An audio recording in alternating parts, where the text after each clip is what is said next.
اليوم نحن بعد سنة ونص من الانطلاق في المشروع، عم نصب الطابق الأول من قسم العيادات الطبية في المجمع الطبي، ولاحقا إن شاء الله رح ننتقل لبناء المستشفى.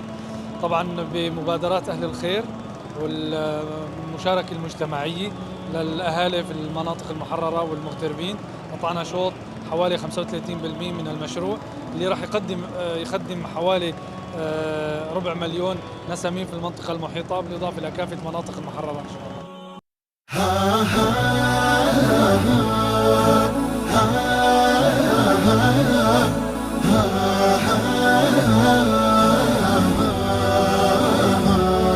همم سمات نحو السماء فأشرقت شمس النجاح مشاعلا وضياء، وبدت كغيم بالعطاء تجمعت قطراته غيثا هطولا حاري. همم سمات نحو السماء فأشرقت شمس النجاح مشاعلا وضياء، وبدت كغيم جمعت قطراته غيثا هطولا حاني. فنمى الربيع على قفار قلوبنا زهرا فأورق روعة وبهاء، وغدت أماني